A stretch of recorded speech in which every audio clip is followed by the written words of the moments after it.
The week started with the big game between Liverpool and Manchester United at Anfield. Liverpool had the possession and dominated most of the game but only managed to cause trouble twice. The first big chance came on the first half when Matip was unable to beat De Gea, and the second one came on the second half when Emre Can sent the ball high from a close range. United had a good chance on the first half when Lukaku was unable to win Mignolet after he exchanged the ball with Martial. Manchester United remains second with 2 points difference from Manchester City but looked happy with the draw. Liverpool is still on the game for the fourth place as both Chelsea and Arsenal lost their games. Later, Manchester City smashed Stoke City at home 7-2 and extended the lead to Manchester United by 2 points. City got 3-0 in front after 27 minutes with the goals of Jesus, Sterling, and David Silva. Stoke managed to score twice with Diouf on the 44th minute and an own goal from Kyle Walker on the 47th, but the citizens responded immediately and scored another 4 goals with Jesus scoring his second, Fernandinho, Son and Bernardo Silva. At Selhurst Park, Crystal Palace scored its first goals of the season and won Chelsea 2-1.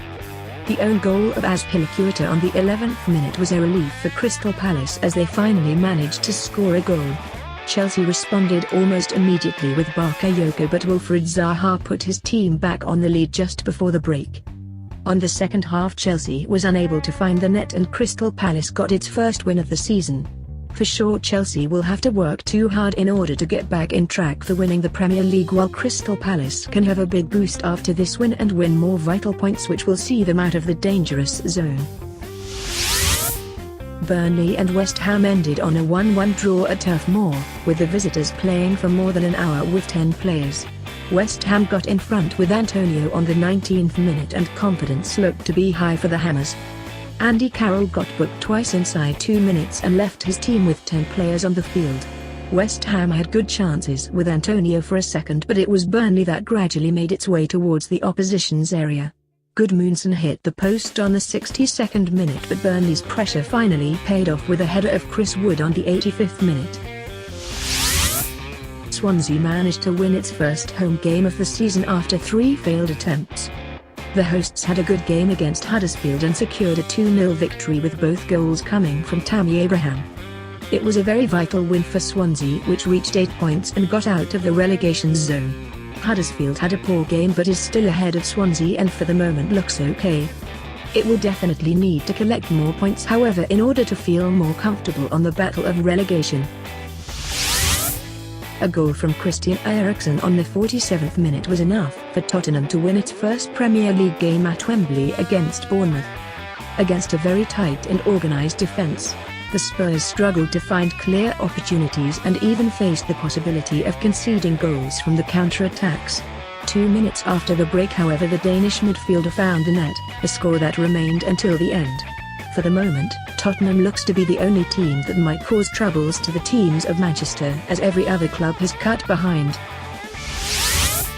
On the last game of Saturday, Arsenal missed a good opportunity to take advantage of the results of Chelsea and Liverpool.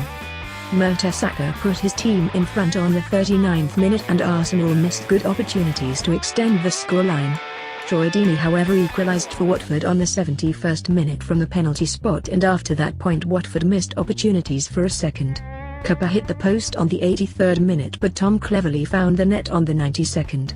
Watford moved on the 4th place, and if we take into consideration what we have watched from the club so far, it will be a serious challenger for Europa League qualification. On Sunday, Everton was for once more unable to grab a win. Against Brighton, it only managed to grab a late draw. The hosts broke the deadlock on the 82nd minute with the first Premier League goal of Knockaert and looked certain for a win. A late penalty kick, however, that was converted from Wayne Rooney secured the point for Everton. Both teams have 8 points, which is okay for Brighton but is disastrous for Everton, which had high expectations for this season. On the other game of Sunday, Southampton and Newcastle had a 2-2 draw. Newcastle got twice in front with Hayden and Perez, but Gabbiadini equalised twice, with the second one coming from the penalty spot. With 11 points, Newcastle looks much better than the first games, but the team is able of much better than the 9th place. The Saints, on the other hand, are 2 points behind Newcastle but should be able to have better performances, especially at home. The last game of the week took place on Monday as Leicester and West Bromwich ended on a 1-1 draw. The amazing free kick of Nasser Chadli gave the lead to West Bromwich on the 63rd minute, but Riyad Mahrez equalised on the 80th, saving his team from a disastrous result. Leicester is still in bad position since it fell into the relegation zone again, and next week's game against Swansea might be decisive for Shakespeare.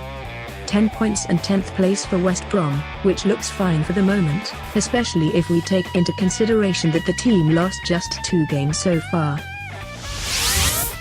Do you believe that Chelsea can recover and give a battle for the Premier League, or only Tottenham can challenge Manchester City and Manchester United? Let us know your opinions in the comments below. Thanks for watching.